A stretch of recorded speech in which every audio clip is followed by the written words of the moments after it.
Morning to you, AP. Morning. So the last couple of weeks, you said that the offensive side of the ball didn't look the way you wanted it to look. There's no way to dress up a loss, but did the offense? Is that kind of what you meant yesterday? It looked better even though you lost. I thought it was more efficient. I thought the passing game was more crisp. Got the ball out, foot hit the back. Quarterback's foot hit the back foot, and the ball got let go. And completions did a good job getting the ball to our guys underneath. Obviously, want to take shots down the field. Those opportunities didn't present themselves. Made some good clean throws, and obviously up until that last interception, took care of the football. You threw, I think, 43 times. I know that's not what you ideally want to do, but do you see that as a one-off, or do you see that more good what you expect to see? I think the way the game started to go in the second half, we tried to stay balanced, tried to establish run the game early, wasn't getting the runs that we wanted. Then we popped a couple, and then we had a few there that we wish we can either the right read or have our aiming points all lined up with one another. But I don't think you don't see too many teams. I mean, not to talk about other teams. There's other teams with really elite quarterbacks, and throwing the ball 40 times doesn't equal the wins. So you want to find that balance, and for us, that's what we're still searching for. But we were very efficient in the passing game. There were some better examples in the running game of getting a hat to a hat. Still have to clean that up. But overall, gave us a chance to be competitive in the game. How do you clean that? The hats on the hats, the running game, because I know you want to run the rock. Yep. How do you go about cleaning that up? One is continuity, man. To be honest, not to use excuses, but I think that was our sixth or seventh different O-line grouping together, and just keeping those guys, communicating, moving the same direction, seeing the same thing. And I'm a defensive coach. Nobody's ever going to just sit there and let you just line up and tee off on them. So there's a lot of movement, a lot of shifts, different looks, and we just do it to keep getting to a better job in practice of just repping the same reps, same plays over and over versus different fronts and concepts. Coach, any updates on JB or Jack or Samir or Alexander? No, I do not. They're still going through treatment. Hopefully by later on this afternoon we will. A lot of the passing was game script. You just kind of fell behind in the second half. So I guess if you just take the first half, is that what you kind of want the offense to look like in terms of a bunch of different guys touching the ball, run pass? No, I thought we kept them off balance. I mean, you saw jet sweeps, you saw different guys touching the football, running backs in there. I thought Scott did a really good job of just spreading the ball around. I thought Gardner did a good job as well of managing the game, the operation. Jackson Powers declaring the center, all that stuff was really good in the first half. Competitive game. Obviously, we had two opportunities down in the red zone. We got to, instead of kicking field goals, we want to score touchdowns. But getting the ball in the second half, thought that would be another good opportunity for us to go down there and hopefully take a lead or tie the game up. But it didn't happen that way.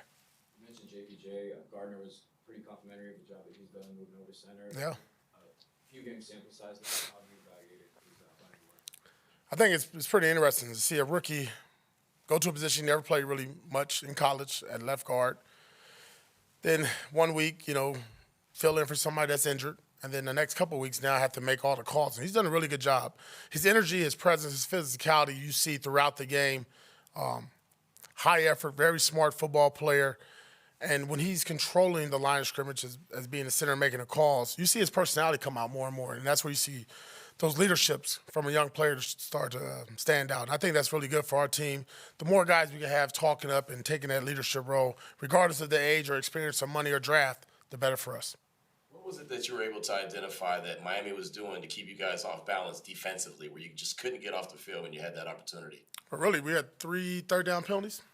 So it's really the Raiders beating the Raiders on that one, right? So 3rd and 20, we get a holding call, uncalled for.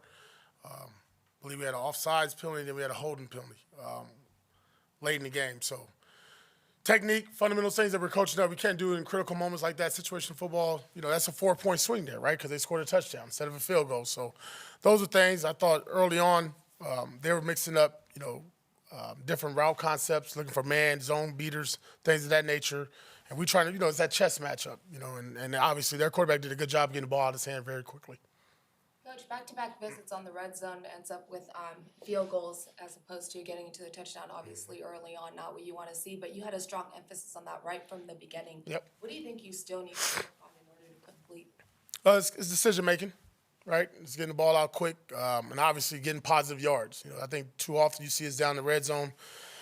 First play might be a good play, and the second or third one doesn't seem to go our direction or our way. And then just taking shots, right? You got to take shots into the end zone, right? Throwing the ball short.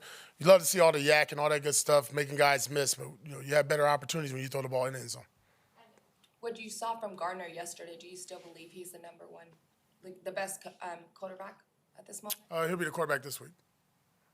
How did the communication go? I mean, obviously, when you make a change on a staff like that, the communication is a challenge to get ready for. No, just make a decision. Next man up, roll no different than we do with the players. Antonio, during this really trying time as coach of the Raiders, what do you think are some of the things you're learning from these tough times that are making you a better coach going forward? Patience. Because listen, you hear from our players, we're putting in the work. I mean, they're in there doing it now in the weight room. We're doing everything, and we're grinding. And you get out there on the field and you put a game plan together. And you go out there and you're competitive again for another half. 6-10 ball game.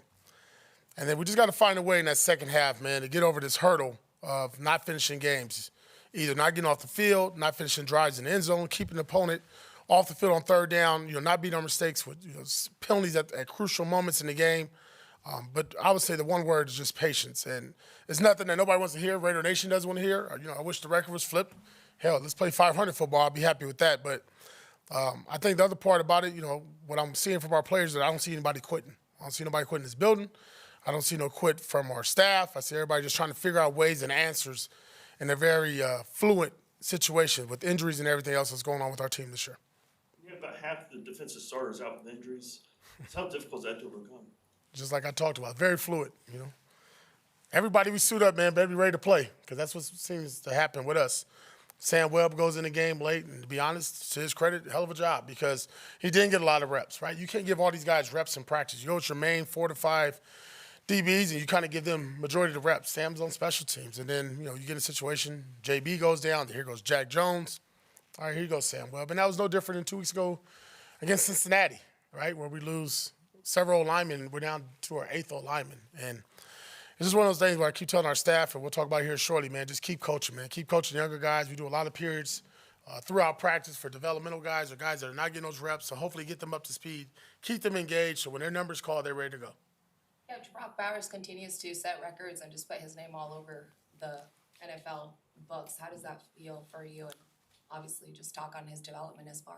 Means we picked the right guy in the draft. That's one. I wish those records was also part of our team record, which is more important, wins and losses. But again, tremendous talent. I mean, we're asking him to do a lot, throwing him in there. 2-minute drill, he's looking to come out. We're keeping him in there. He's fighting his tail off. We have a lot of players that's doing it, but obviously his numbers are now, on a very good historic rate, and we want to continue that. He's one of our better players. So I've said that since I've been here. Give the ball to your best players. Keep feeding them until they figure out how to stop it. We just need 10 other gentlemen to do the same thing. What do you think about Big Mike being able to be out there with them and look like his conditioning was really good as well? Yeah, I thought Mike, again, there were some plays I know, a little rusty there as far as, just timing. But overall, man, his attitude, his energy, his presence, guys were just, it felt good to have him out there. We looked like what I thought we looked like in our 12 personnel package. And I think that was a big part of our offense. And it's going to be a big part of our offense going forward. But Big Mike out there, getting the ball on that screen there and just seeing him rumble, man, I think we all were excited. But just what I liked and what I watched throughout the entire game, win, lose, or draw, was just that smile on his face, just happy to be around his teammates back to playing football. It looked like it was real intentional to try to get him involved early, maybe get him a touch just so It was. Wanted to get him going. Wanted everybody to feel that because that was a good spark. That was a good, not a lot of positives right now going on, but having him back and getting him going and seeing that smile was a positive. To that point, you guys went into halftime only down by 1 point, I believe. What was the mood at halftime, and is there anything from the first half that you want to keep on doing going forward? I wish you could come in our halftime. We're rocking and rolling, man. That bad boy's rocking and rolling per usual. Guys' chins are up. They're talking, very complimentary of one another, talking about adjustments, going out starting fast because we did a good job at the end of half. Scored, kept them from scoring, get the ball back. Okay, here we go. We're about to, win the middle 8. So things like that, we continue to work on it. We talk about that. That's really a big word for us, that middle 8. Didn't get the points that we wanted, and obviously they went down and scored. So that's where the game, we started to lose it at that point. After the game yesterday, you mentioned communication on defense, an area that could have been better. That's a different type of skill than something like tackling. What's the process during the week of going to trying to improve that? Well, it kind of goes to the question earlier. When you got so many moving pieces, you just got to reiterate and over-communicate, right? So guys come in. The good part about it, our 2 safeties have been pretty gelled in the last 2 weeks with 20 and 7 in there. And we get these different corner and these different combinations that star. Darnay, You got DCam over there at this corner. Now you got Sam Webb. You know, we got to over-communicate to these gentlemen, backers as well. It takes all 11 to see the same thing and hear the same thing, and that has to continue throughout. But, you know, it's obviously a challenge when you're switching guys in and out, but that's what we're going to have to do and work on, you know, in meetings today and as the week goes on. The guy who played linebacker in the league, what kind of challenges does it bring when somebody like Brock Bowers can come out of the backfield and you have to try to figure out how to cover him as that good of a receiver out of the backfield? That's where you point to your safety. You don't want to cover him at linebacker. And we're seeing it, right? We saw Ramsey on him yesterday. We saw safeties on him yesterday. So we're starting to see how teams are really viewing Brock. Like I said, like, yeah, he's labeled a tight end, but for us, man, he's a jack of all trades. And the more we had him in the backfield yesterday, had him at Z, had him at F. I mean, I think the more we can move him around and create the matchups that we want, the better it's for him and make that coordinator figure that out. Okay, cool. Thank you.